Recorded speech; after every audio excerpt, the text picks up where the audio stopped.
어떤 사람이 이런 말을 했어요. 인간이 한평생을 살아가면서 피할 수 없는 것이 두 가지가 있는데 세금과 죽음이다. 돈 많이 벌었다는 락펠러가 그런 말 했다. 락펠러 아시죠? 락펠러가 그런 말 했다. 피할 수 없는 게 두 가지가 있는데 세금, 텍스, 그리고 죽음. 그건 피할 수 없다. 명언이죠. 여러분, 죽음만큼 확실한 것도 없고요. 죽음만큼 확실하지 않은 것도 없습니다. 죽음만큼 확실한 것도 없고 죽음만큼 확실하지 않은 것도 없습니다. 죽음의 네 가지 특징이 있어요. 첫째는 예상할 수가 없습니다. 그렇죠? 언제 죽을지 몰라요. 예상할 수 없고요. 두 번째는 죽음을 도피할 수가 없어요. 도망갈 수가 없어요. 세 번째는 죽음을 연기할 수가 없습니다. 그다음에 네 번째 죽음은 대신할 수가 없어요. 그렇기 때문에 죽음만큼 확실한 것도 없지만 죽음만큼 확실하지 않은 것도 없다는 거예요.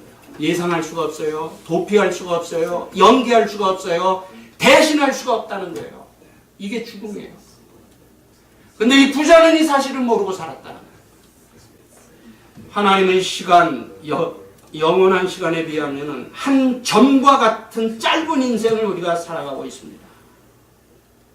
어떻게 사는 것이 생명의 주인이신 하나님의 뜻에 합당하게 사는 것인가에 대해서 우리 진지한 고민이 있어야 합니다.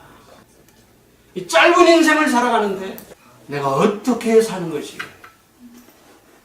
내게 생명을 허락하신 그 하나님 앞에서 잘 살아가는 것인가, 이거에 대한 고민이 있어요. 고민.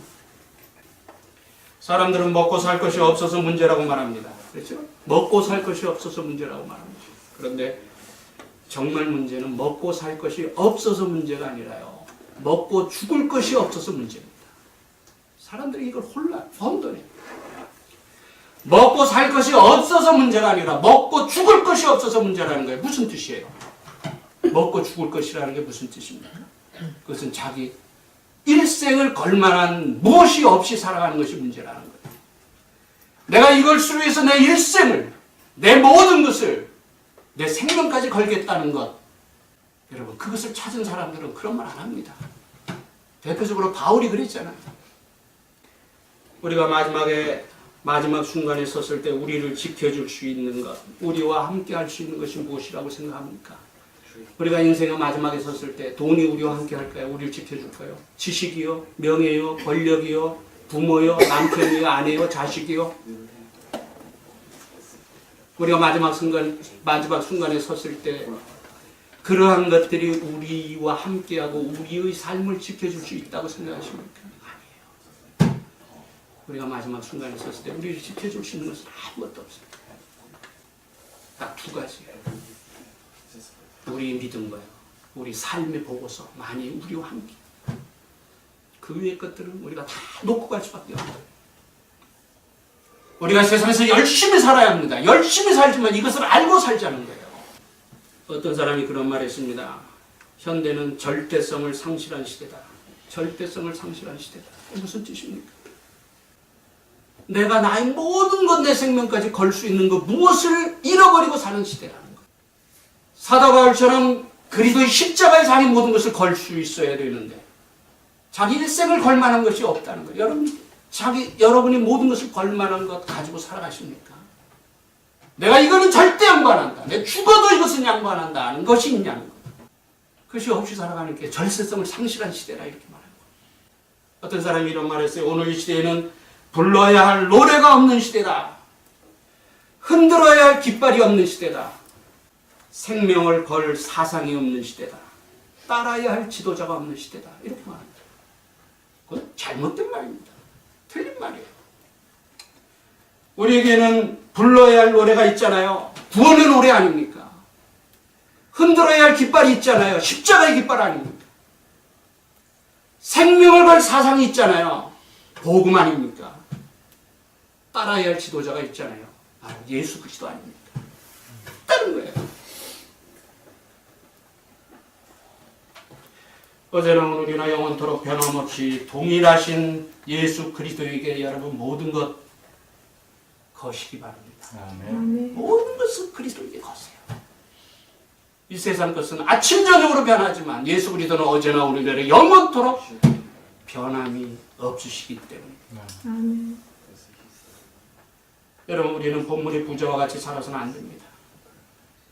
부자처럼 살아서는 안 돼요. 우리 사람들이 쓰는 말에 잘못 사용하는 말이 있죠. 아빠, 그지?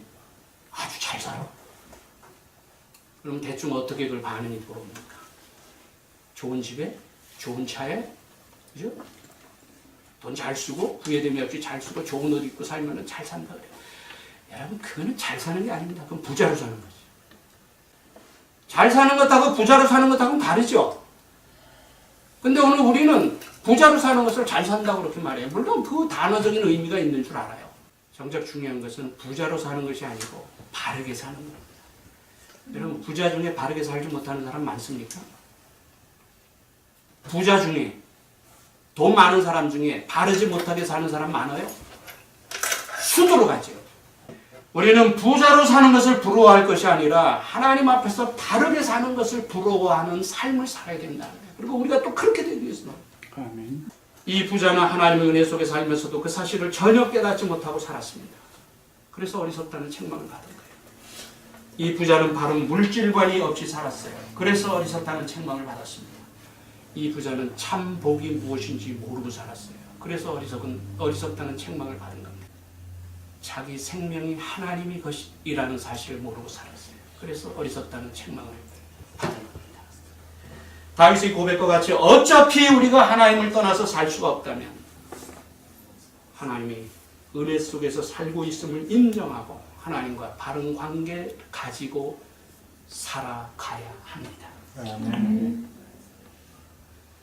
어리석은 부자, 지금은 성도를 지키시고 은혜 베푸시고 평강 주시기 원하시는 성부 하나님 아버지의 사랑과 나의 죄와 허물을 용서하시기 위하여 십자가에서 못 박혀 돌아가신 예수 그리스도의 은혜와 다시 오실 재림의 주 예수 그리스도를 고대하는 자와 성령의 인도함을 받아 모든 것이 아버지의 것이오니 어리석은 부자처럼 삶이 아니라 하나님의 사람으로서 살아갈 수 있기를 원하는 저들 머리 위에 이제로부터 영원토록 함께 계실지어다. 아멘.